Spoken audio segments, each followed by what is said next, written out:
Making websites and apps look good is really hard. The hardest part? Coming up with cool ideas. Sure, you can copy designs from other websites, but guess what? Someone else had to think of those designs first. You can find lots of design ideas online. You can even grab ready-made designs and put them right in your app. But what if you want to make something that's totally yours? Well, if you ask AI to design something new, it will make something really boring, something nobody likes, and something you definitely don't want to use. But here's where it gets crazy. What if you had the ability to generate multiple designs iteratively until you got one that you actually loved? This is where this simple cursor two-part method comes in. Let me give you a little bit of background before we dive in. So Jason Zhao over on X released something called Super Design Dev. But there was a problem with this that led me toward my two-step method. It's basically a cursor extension that lets you create iterative UI designs over and over again. And it's really cool. I installed it myself. Super easy to set up. And honestly, it works great. But here's the problem. It runs on API-based usage. Right now, it's using Anthropic's Claude API in the background, and that gets expensive really fast. So using this iterative design agent becomes costly. And I thought, wait, why can't I just use my existing $20 Cursor subscription to get the same results? Then I saw another video where he used Claude Code to build an iterative design workflow. But again, same issue. Either you need to subscribe to Claude Code for another $20 or use the API, which adds up. So here's what I did instead. I used Cursor's built-in rule system to build this iterative UI workflow. Now, if you don't know what these rules are, they're really easy to create. They basically affect how the Cursor agent behaves. It's really easy to create them. You just go into the settings and click on a button to initialize them, then select the mode. All the rule files I'm about to show you today are going to be set to manual, and you have to call them in the agent yourself. Now, I can generate as many UI variations as I want directly in Cursor without paying for extra API usage. I pick the one I like and continue designing from there. And it's honestly really simple to do. If you're using Claude Code instead of Cursor, this still works. In a previous video, I showed how to make custom commands using the arguments tag. You plug in a prompt, pass in a variable, and it runs exactly what you told it to. Cursor rules work the same way. So essentially, Cursor rules can replicate this entire flow. The only area where Claude Code has an advantage right now is spinning up multiple agents at once. Great for managing complex context. But until Cursor adds that feature, we can get pretty far just using rule files. You can generate endless UI variations, test them out, and pick the best one to continue with.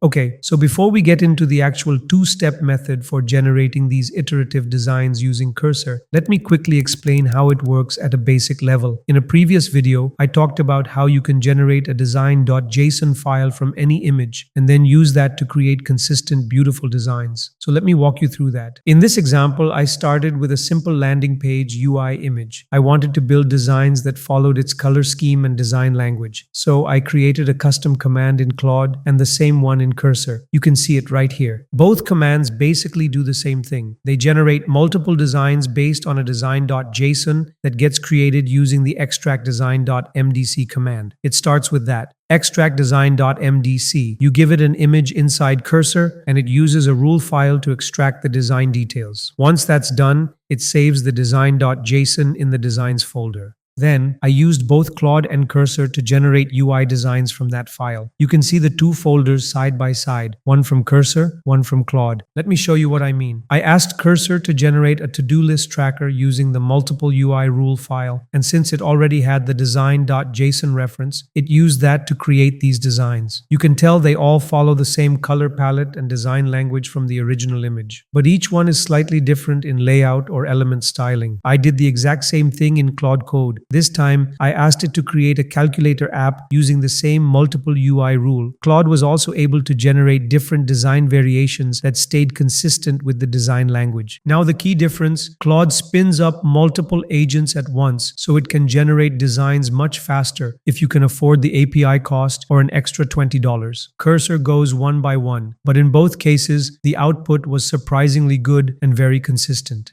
Now let's move on to the first step of the two-step method. Step 1 is all about creating targeted design variations from your existing designs. What I mean is, you can generate designs tailored for different use cases using custom rule files. And for that, you can create generation rules for those different use cases. For example, right now I have this food ordering app and the design is responsive. So if I convert it, you'll see it has a proper mobile app UI. But what if I want to generate more designs based on different personas? Well, what I can do is reference the original index file and then apply the persona rule. This generates multiple variations of the same design, each tailored to a different persona. Let me show you exactly what that looks like. Once it finishes generating, based on the personas, it generated a chef hub for chefs, a campus eats style UI for students, and a really corporate looking website for executives. But this is just one example. I also made other targeted generators, like one for device type and one for geolocation. This means I can experiment with different kinds of UIs. For instance, I made one specifically for mobile, and while it might not look drastically different, the icons are noticeably enlarged. Then there's one for desktop, and it even came up with this version for TV, which it named Food Hub for TV. And the geolocation-based one, it generated versions for specific regions, it changed the languages, tweaked the colors, and even adjusted the layout orientation. The point is, you can now create infinite targeted variations using these rule files, and the best part is you control exactly how they work. And they're not even hard to make. You can just ask Claude to generate them for you. There's one specific command I'll show you at the end. It helps create really solid rule files, especially for complex workflows. You'll find these targeted rule file in the description below as well, so you can study them too. But aside from that, it's super easy to get started.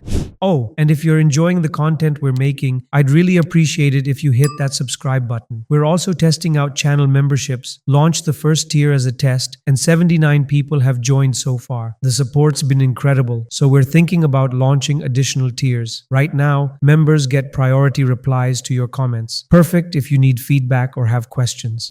Now let's move on to the second part of the two-step method. Step 2 is about rapid iteration on existing designs. So if you already have a design you like but want to explore different variations quickly, or if you want to start fresh with a simple design and iterate from there, then we can use this infinite design generator. Now, if you're thinking, why not just use this instead of making targeted rule files? Well, the targeted rule files can include examples, specific constraints, and detailed instructions that help create much more precise variations. It's way more powerful than just adding a simple prompt. But this is specifically powerful when you have honed in on one design, and then you just want random variations in its design or style. Let me show you how this works. Here, I told it to create a basic note-taking app design in HTML, and it created this really basic design. Now I want more variations based on this, so I reference the original index.html file and apply the infinite design rule file. Here's what happens. It creates a variations folder, generates 3 different design types, and copies the original design as source.html for reference. And check out what it generated. A dark themed version, this rainbow style website. I don't love the colors, but the layout is solid, and this clean minimalistic design. The cool part is you can keep iterating endlessly. Here's how the workflow works. When you first run the rule, it creates the folder structure. If you want to iterate on a specific design later, it takes whichever file you reference, sets it as the new source, and generates 3 more variations in the same folder. Let me show you a live example. I like the structure and animations of this rainbow design, but I hate the colors and styling, so I can iterate on just that specific design. Now, before generating new variations, I always start a fresh chat so it doesn't carry over previous context. This helps it follow the rule file instructions precisely and generate truly fresh variations. So I'll reference design2.html with the infinite design rule and ask for color and style variations. Once it's done, you can see the results. Same layout and animations, but completely different colors and styles. This one's modern, this has an ocean theme, and this one's eco-themed. It kept what worked and changed what I wanted. Oh, and you could use Claude 3.5 Sonnet for speed, but the thinking models give you more precise control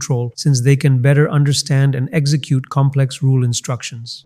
And that's the complete two-step method: targeted variations with custom rule files, then rapid iteration for endless design possibilities. All using your existing Cursor subscription, no extra API costs. I've put all the rule files in the description below so you can start experimenting right away. Give it a try and let me know what designs you create with this method. Oh, and I mentioned that I'd tell you how to create these rules easily with Claude. So what you need to do is describe your workflow in plain English step by step. Then tell it to write the rule file and do English programming. This has generated really amazing rule files for me with extensive workflows, and the AI agents have no problems following them because the rules are so clear and to the point. That brings us to the end of this video. If you'd like to support the channel and help us keep making videos like this, you can do so by using the super thanks button below. As always, thank you for watching, and I'll see you in the next one.